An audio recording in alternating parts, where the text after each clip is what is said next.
Praise Master Jesus Christ.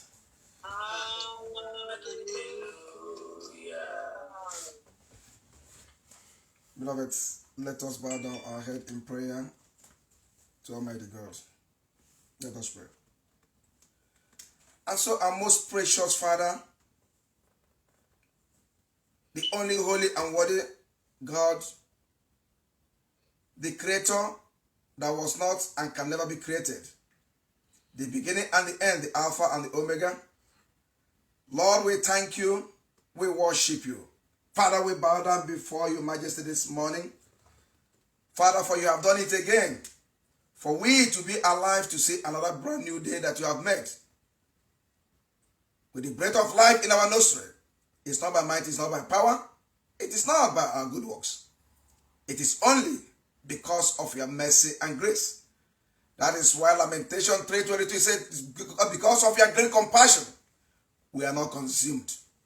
Lord, we thank you, we worship you.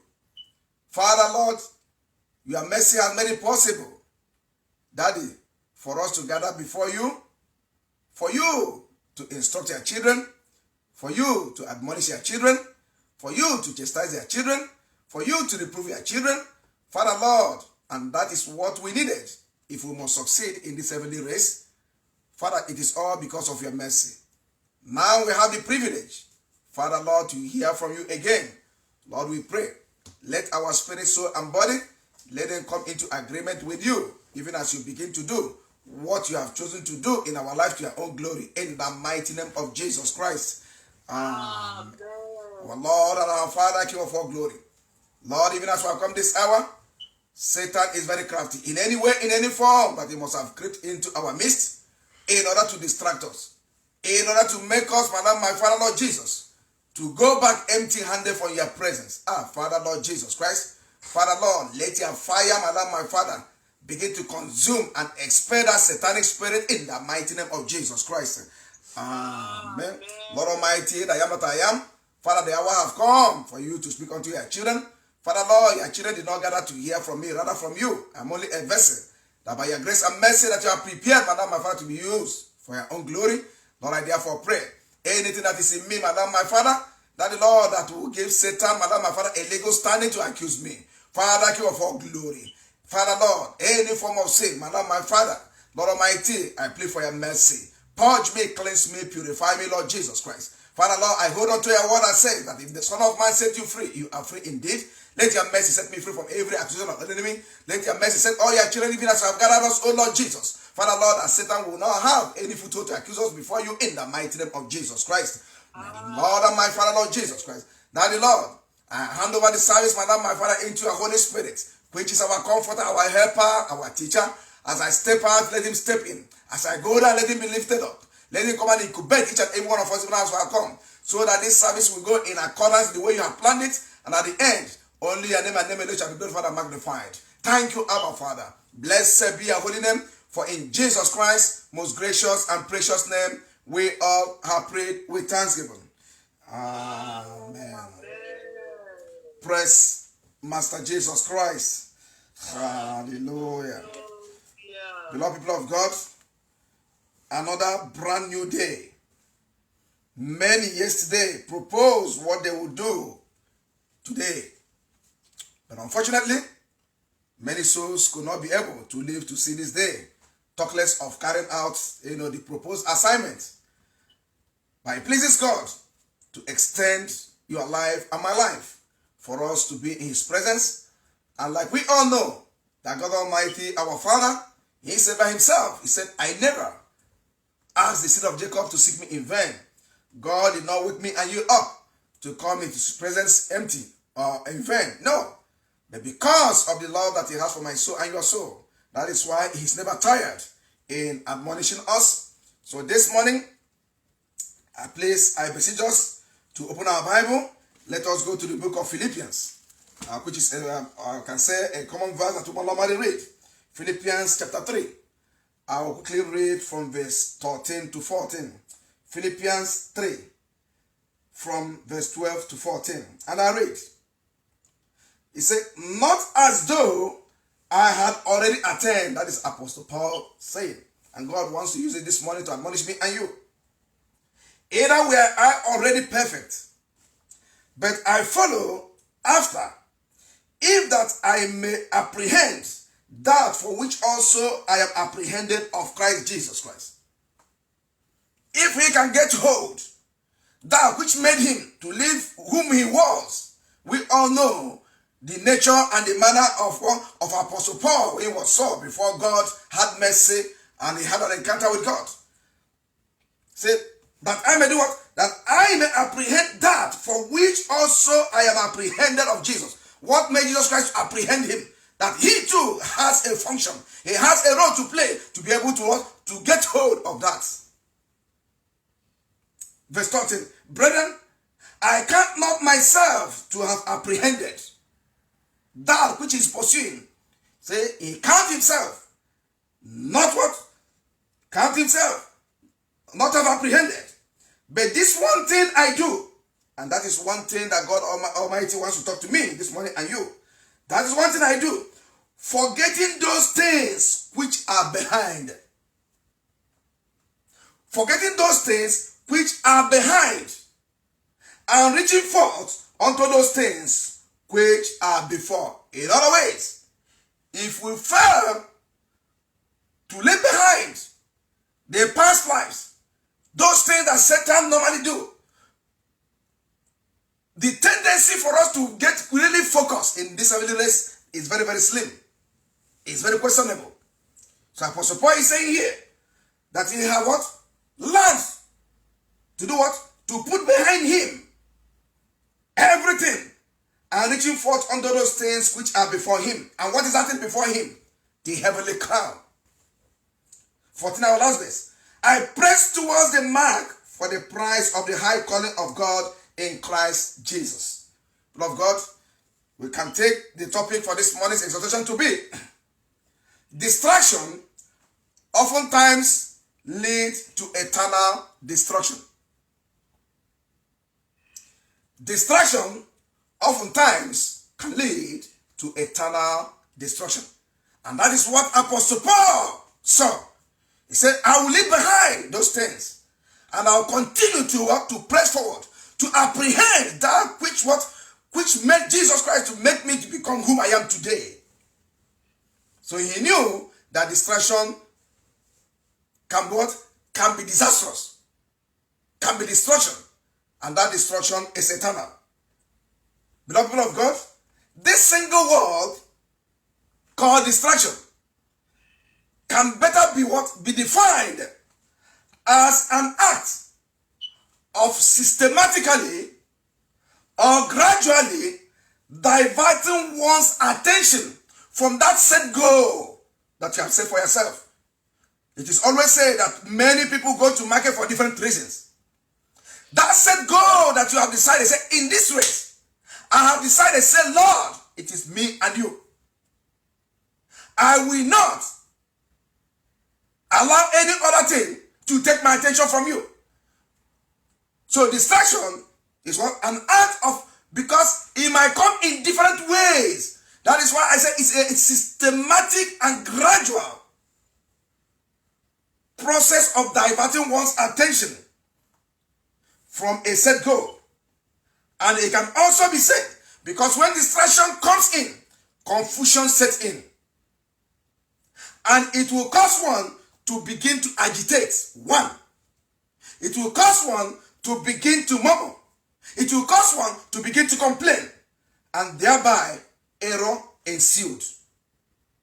And that is what one of the gadgets, one of the instruments, one of the devices that Satan has employed today in the body of Christ. Because he knows that the ultimate striving of every true child of God is to make it into the kingdom of God. Is for us, is for that crown of glory waiting for me and you.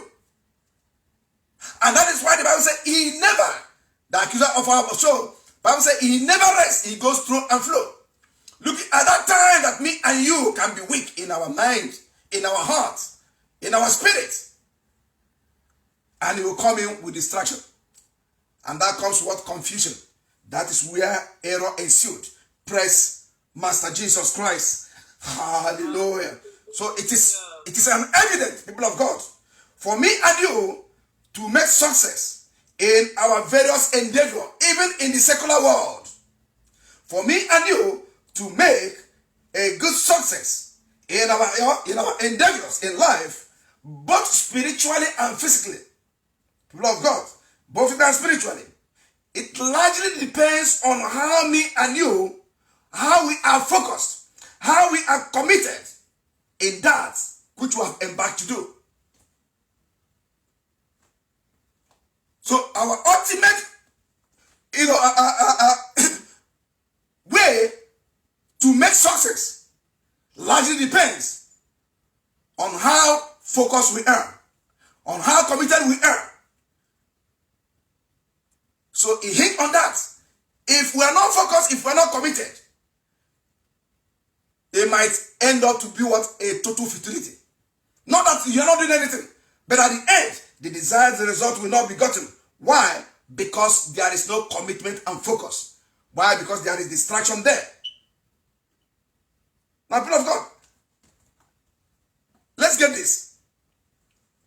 Doing the right thing at the wrong time is a distraction of its own. Want to get me this morning? I said, doing the right thing at the wrong time, it is also a distraction of its own. Not that you are not doing anything, you are doing something. But Satan knows that that is not the proper time. And the desired result will not be gotten. So that is why in these 7 days we need to be very careful. Now let us take a look at the issue which we know of these two sisters in the book of Luke. Luke chapter 10, 38 to 42. I am talking about Mary and Martha. From verse 38, because of time, people of God, the Bible recorded. He said, now it came to pass, as they went, that is Jesus Christ and his disciples, that he entered into a certain village, and a certain woman named Martha received him into his house. Note this. She is the first that came to usher our Lord and Savior Jesus into her house, which is a very good thing to be done. So where did that error come? Let's go. 39. And she had a sister called Mary. She had a sister called Mary, which also sat at Jesus' feet and heard his word. Because Mary knows that Jesus is like an august visitor that you cannot see at all times. And she made up her mind that this opportunity will not pass me by. Martha on her own did not do a bad thing, but she was doing the right thing at the wrong time. Verse 40. But Martha was, Martha was cumbered. So she was surrounded. She was engulfed. And that is where that deception comes. That's why this word is used. He said, but she was cumbered about much serving. So she get herself engulfed. That's why distraction. About much serving. And came to him and said, Lord, dost thou not care that my sister have left me to serve alone? Be thou therefore that she help me. Jesus Christ could have said, Mary, what are you doing? Go ahead, your sister, go. But look at the response. 41. And Jesus answered and said unto her, Martha, Martha, thou art careful and troubled about many things. Thou art careful and troubled about many things. That is not what is needed now, Martha. Can you open your eyes? 42. I love that because of time. But one thing is needful. And that thing that is needful, Mary did not want anything to distract her from that. One thing is needful. And Mary had chosen that good part, which shall not be taken away from her. No power can take it from her, because she refused to be distracted. She knows that at a time like this, one thing supersedes another thing. That is why as human beings, we have scale of preference.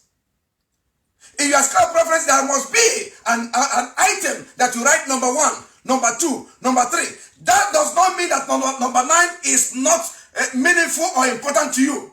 But number 1 has to come first. Priority. But when you are distracted, you can begin to do number 10 instead of number 2. And at the end, the desired result will not come, confusion will come, murmuring will come, agitation will come. People of God, the race that me and you, by the grace and mercy of God, we are in, is a race that should not in any way accommodate or tolerate distraction of any sort if we must make it successfully. It is a race that should not accommodate or tolerate distraction of any sort, because what? Our accuser never rests. He never sleeps. He goes through and flow. Satan goes through and flow. Bible says, like a running about like a lion, looking for that confused child of God, looking for that distracted child of God, looking for that child of God, even though in our fervency, in our prayer, at that point we are distracted. That is what a time that Satan is looking for. That's why book of 1 Peter 5:8 enjoy that even as we continue this race, we must be what? 1 Peter 5:8. He said what? Be sober, so that Satan comes in different ways, so that thing that you are going through, it is a distraction that wants to take you away from God. That we must be sober, vigilant. Why? Because our adversary, the devil, as a roaring lion, the Bible says he walketh about, seeking whom? And who can we devour? He will only devour a distracted and a confused child of God. But when you are in spirit and know that this thing is calling my attention for distraction, get behind me, Satan. He will run away. Bible says he's going about looking for whom to devour. And that is the reason we must not allow any of his schemes to prevail in our life. He may come. When we're talking about what? Distraction. Satan may come with persecution. Persecution can be a distraction if we begin to magnify it above proportion. So he can come in form of persecution. He can come in form of trials. He can come in form of discouragement. He can come in form of delay. He can come in form of slandering. He can come about people gossiping you. These are what? Distractions. And they are meant to shift our attention away from God. Meant to shift our attention from God. Apostle Paul used his own life experiences to encourage Timothy, as God is using it this morning to encourage me and you.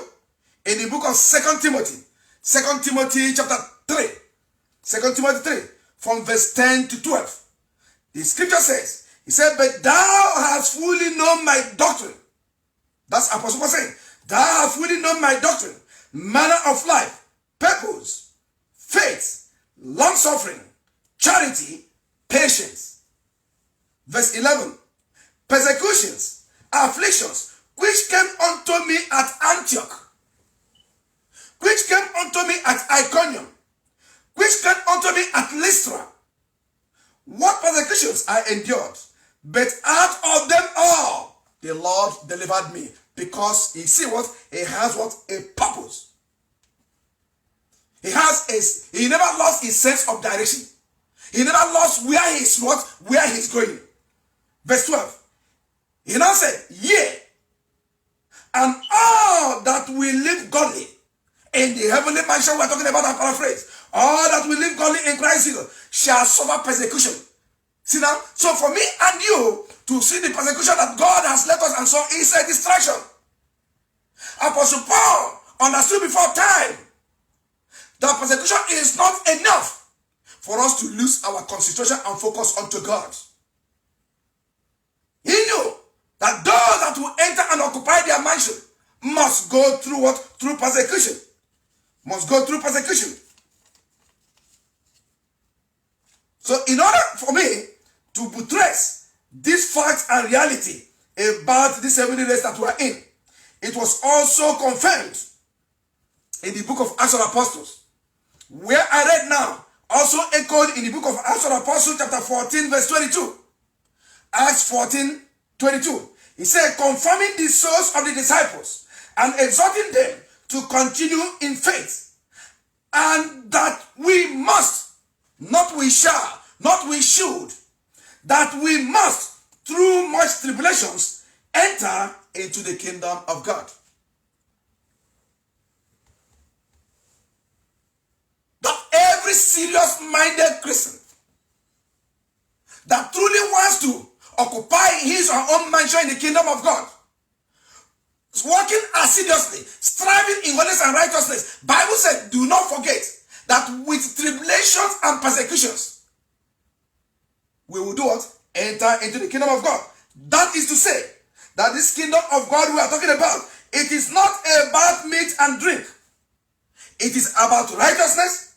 It is about peace. It is about joy. And it cannot come without any form of distraction or persecutions. Where I read, you can get that in the book of Romans chapter 14 verse 17. The kingdom of God, it is not about what? About meat and drink. It's about what? Righteousness, peace and joy. But it cannot come without, Satan cannot allow me and you to have it straight away. And Englishman said it cannot be a bed of roses. But if we remain focused, the grace of God is there to do what? To empower me and you, to strengthen us so that we can arrive safely. Praise Master Jesus Christ. Hallelujah. And beloved people of God, the same Apostle Paul, who knew, today we all believe that he is in the kingdom of God. Among the whole apostles, I don't know who suffered more persecution than him. But because he knows that excuses, not my excuse, your excuse of that last day, I can have 101 excuses why I did not do what I'm supposed to do. You can have as well. But the question remains, is that excuse tenable before God? Can he be able to pass the test of the time on that very day? So that is why he also told himself in the book of Romans chapter 8 verse 35. We are talking about what? Distraction oftentimes can lead to eternal destruction. He told himself, as God is using to tell me and you, Romans 8:35, he said, who shall separate us from the love of Christ? What is that thing that will distract us away from the race we are in? Shall tribulation, or distress, or persecution, or famine, or nakedness, or peril, or sword? What is that thing that will say, no, this one is wellable? This one, at least God can accept that excuse. Brethren, for us to run and finish and be with the saints in heaven on that last day, we must draw inspirations from our brethren. Examples, Apostle Paul that I've read. From our brethren in the Bible, who defied all forms and manner of distractions employed by the agents of Satan in order to rob them of their heavenly crown. And that is what Satan is working. And that is why, to a very large extent, that thing that I'm going through, that thing that you are going through, that is what Satan is employing to see. If we can take away our eyes and begin to murmur, begin to complain, begin to do this, and he will be the first one to go and report out before God. The only one. Look at what your son is doing. Look at what your son is saying. Distraction have come. People of God, in the book of 1 Corinthians 7:35, the same Apostle Paul, he said, this I speak for your own profit. As God is speaking to me and speaking to somebody this morning. This I speak to your own profit. You see, that's why we say, whatever that God is for our, that's what it is for our own admonishment. He is already enthroned. No one can dethrone him. He is the King of all kings. Whether we agree or not, whether you argue the word of God, whether we will murmur, it does not change him from who he is. What he is doing today is for my own profit. Is for my own profit. Why? Because of what? Because of the value that he attached to your soul and to my soul. He said, and this I speak for your own profit.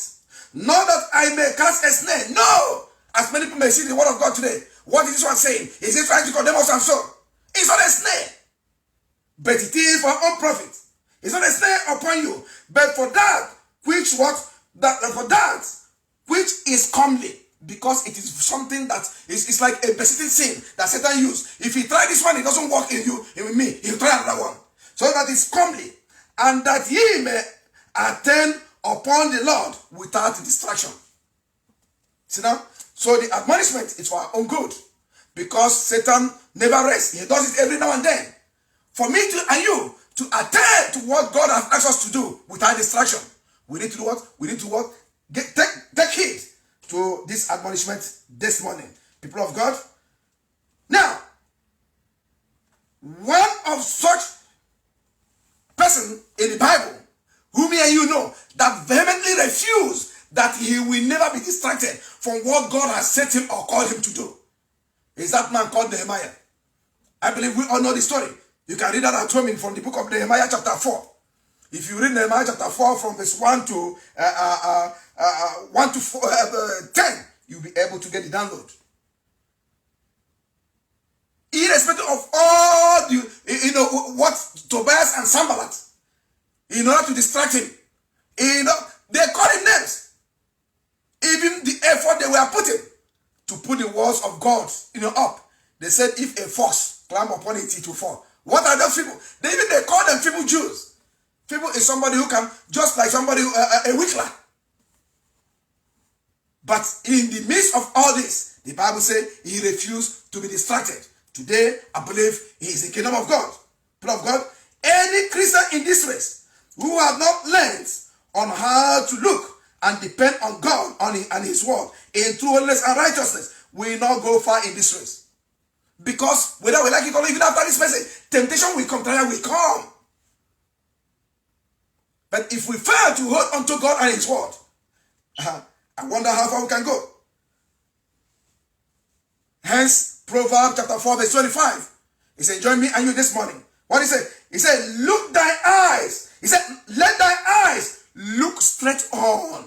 Why? Because there are many things at the corner, itching us, calling our attention or distraction. He said, let thy eyelids look what right on, and let thy eyelids look straight before thee. Why? To avoid distraction that leads to eternal destruction. Beloved, our Lord and Savior Jesus Christ never allowed all the false accusations and betrayal from the people that he came to save from eternal damnation. He never allowed all the accusations, even the name that they gave him, he never allowed it to distract him. He remained focused so that he can be able to accomplish what his father have asked him to do. You see, in the book of Matthew, even they say what he's doing with what? The power of Beelzebub. All these are distractions. Matthew chapter 12. Matthew 12, if you read from verse 22 to 25, he said, then was brought unto him one possessed with a devil, blind and dumb, and he healed him. In so much that the blind and the dumb both spake and saw. Which is supposed to draw people unto him and to say, wow. But look at what they said. And all the people were amazed and said, is not this one the son of David? They now begin to trace his background. That is what Satan can use, even among friends, to bring anyone down. 24. But when the Pharisees heard it, they said, this fellow doth not cast out devil, but by Beelzebub, the prince of the devils. See the accusation? You can read it on and on. But Jesus Christ answered them. What did he answer them? Because he needed to talk and said unto them, every kingdom divided against itself is brought desolation, and every city or house divided against itself shall not stand. You cannot cast away devil with devil. They were doing all this to see if they can distract him. He never. Neither he who have come to save me and you, our Lord and Savior Jesus Christ, neither he. He did not allow the pains, he did not allow the shame that he went through on the cross of Calvary because of me and you. He never allowed it to distract him into giving up. Not at all. Rather, he remained focused to accomplish the purpose that the Father sent him, which is what? To deliver me and you from eternal destruction. So what is God telling me and you? We've gone a long way. That allowing distraction to come into our life will be a colossal loss. It will be a total loss. So we should not allow situations or circumstances we are going through to distract us away from the narrow path that God Almighty has given us the grace to embark on. Because the word of God has already warned me and you in the book of Matthew chapter 24. Matthew 24 verse 12 to 13. What he said? He said, and because iniquity shall abound, the love of many shall wax cold. Satan used distraction to make our fervency, our walk with our God, to go cold. So we should not allow it. Verse 13. But he that does what? He that shall endure. He that does not allow distraction to come in between him and God. Bible says, he that endure unto the end, the same shall be saved. Satan knows that his time here on earth is very momentary. So if he can do what he's doing in my life and I'll be able to hold on to God and his word, he will have no option at all to flee, to live and begin to look for another individual again. So we should not allow distraction to creep into our life. Jesus Christ also told us in the book of John 16:33. What time? Oh God. John 16:33. He said what? These things, what he's speaking to me and you, he said, these things I have spoken unto you, that in me you might have peace, and in the world you shall have tribulation. But be of good cheer. So I'm not saying this, to frighten anyone. I'm saying it for you to be empowered, for you to know that Satan is looking away to take away your crown and my crown. So why is this warning coming to me and you, beloved? It is because there is a great danger facing Christians today with these ever-present distractions in our lives. We are quickly becoming a people of shallow thoughts. And the shallow thoughts will always lead to shallow living. People of God. I'll end with the Bible verse, even though I cannot finish it because of time. Romans chapter 10, verse 2. He said, for I bear them records that they have a zeal of God, but not according to knowledge. Which is what? Which is a classical example of doing the right thing at the wrong time. Having what? Having the zeal, but no knowledge. Because when one is distracted, even your good deeds will not fall into the right place for what? For acceptance. When one is distracted. Being the reason, the scripture said in book of Romans 14 verse 16. He said, let not then your good deed be evil spoken of. Lord God, will end it here because of time. There's much to say. I want us to ask God Almighty. None of us is immune. None of us is exonerated from this ploy of the enemy called distraction. We're going to ask God Almighty. Say, Father, it is not by might, it's not by power. Father, Lord, as a woman, as a clay in your hand, oh Lord Jesus, my Lord and my Father. Father, Lord, take my weakness. Give me your strength, oh Lord Jesus, that be able to overcome every form of distraction that Satan is bringing into my life. Father, Lord, the grace to overcome. Father, Lord, give it to me from today on in the mighty name of Jesus Christ. Let's open our eyes on the name of Jesus Christ. Amen. Father, my name of Jesus Christ, my name, my Father, Jesus, Abba, Father, come on, Jesus, my name, my Father, Jesus, Heavenly Father, come on, Jesus, my Lord, my God, Jesus, He should today, my name, Father, Jesus, Father, Lord, Jesus, come on, Jesus, Heavenly Father, Jesus, to distract me, my name, Father, Jesus, help me, my name, my Father, Jesus, to distract me, this evidence, my name, my Father, in the mighty name of Jesus, come on, Jesus, Father, help me, my name, my Father, Jesus, in the mighty name of Jesus, name of Jesus, my Father, Jesus, He should today, my Father, Jesus, in the name of Jesus, mighty name of Jesus, my Lord and my Father, Jesus, in the name of Jesus, mighty name of Jesus, Lord Jesus, our Father, Lord Jesus, my Lord and my God, Jesus, in the name of Jesus, mighty name of Jesus, Father, Jesus, in the mighty name of Jesus, mighty name of Jesus, in the name of Jesus, yes, my Lord, my Father, Jesus, in the mighty name of Jesus, thank you, Father, thank you, my Lord, Father, Jesus, in the mighty name of Jesus, in the name of Jesus, Lord Jesus, yes, Lord, thank you, Father, for in Jesus Christ, mighty name, we have prayed. Amen. Beloved, as distraction from the beginning was defined for us as what? As an act of gradually or systematically diverting one's attention from a set goal. What is your set goal? I believe our set goal is to make it what? Into the kingdom of God on that last day, into holiness and righteousness. We're going to ask God. Say, Father, let my set goal to meet you in glory on that last day. Let it be a priority in the midst of everything I'm doing in life in the mighty name of Jesus Christ. Let's ask God Almighty. Amen. Father, in the mighty name of Jesus Christ, my Lord, Father, Jesus, He should to my Father, Jesus, Father, Lord, let it set go, my Lord, my Father, I said for myself, Lord, Jesus, He said go, my Lord, my Father, of meeting you, including on that last day, Lord, Jesus, Father, Lord, let it be a priority, my Lord, my Father, Lord, Jesus, above every other thing in my life, my Lord, my Father, Lord, Jesus, Father, let it become a pleasure, my Lord, my Father, Lord, Jesus, in the mighty name of Jesus, name of Jesus, in the name of Jesus, mighty name of Jesus, Lord, Jesus, in the mighty name of Jesus, my Lord and my Father, Lord, Jesus, Abba, Father, Lord, Jesus, in the mighty name of Jesus, name of Jesus, Lord, Jesus, yes, Lord, King of glory, Lord Jesus, Father, Lord, enter kingdom, Lord Jesus, let you be my priority, my Lord, Father, Lord Jesus, in the mighty name of Jesus, name of Jesus, Lord Jesus, thank you, Father, thank you, most of Holy Ghost, Lord Jesus, blessed be your name, my Lord, my Father, in the mighty name of Jesus, yes, Lord, for in Jesus Christ, mighty name, we are prayed, amen.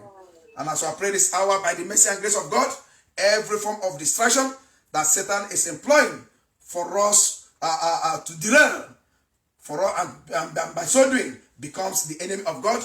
God Almighty has taken that spirit away, and the grace to overcome from now on, God has given it unto me and unto you in Jesus Christ's mighty name.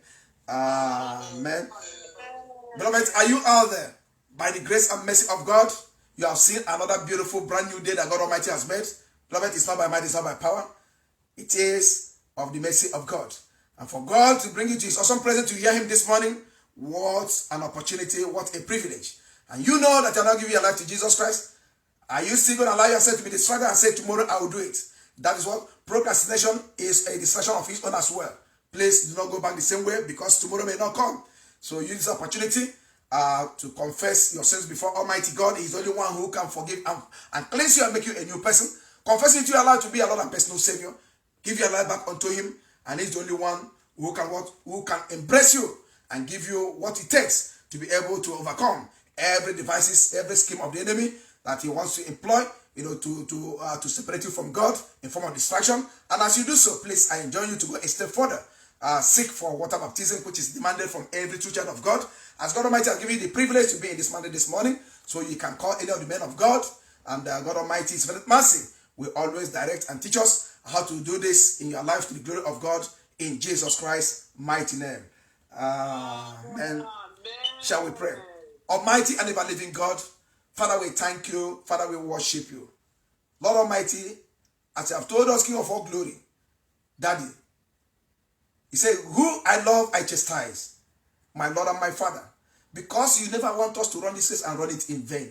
That is why you are exposing every devices, every scheme of the enemy. My Lord and my Father, because, my Lord and my Father, you have sowed the seed of your word in our life, Lord Jesus Christ. Father, anything, any concrete, oh Lord Jesus, that Satan uses, my Lord, my Father, Lord Jesus, to cement the heart of your children, so that the seed of your word, my Lord, my Father, will not germinate. So that the seed of your word, my Lord, my Father, will be choked in our life. Father, Lord, that concrete today, Father, Lord, Holy Ghost bulldozer, Father, Lord, will, my Lord, my Father, scatter that very concrete. Every seed of your word, Lord Jesus, that you are sowing in our life on a daily basis, Father, Lord, it will germinate and bear positive fruit. Father, Lord, the fruit that will lead us into your kingdom gloriously in the mighty name of Jesus Christ. Amen.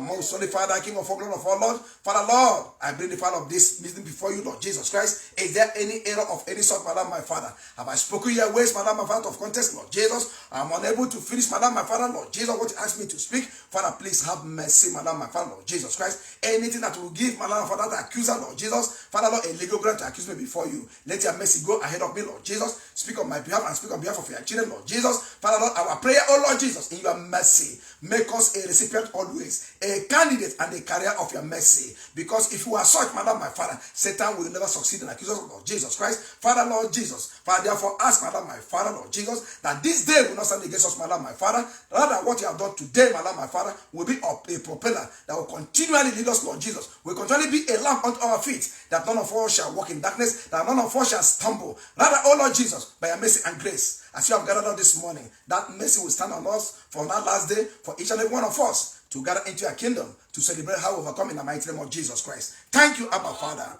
Blessed be your holy name, for in Jesus Christ's most gracious name, we all have prayed with thanksgiving. Amen. Praise Master Jesus Christ.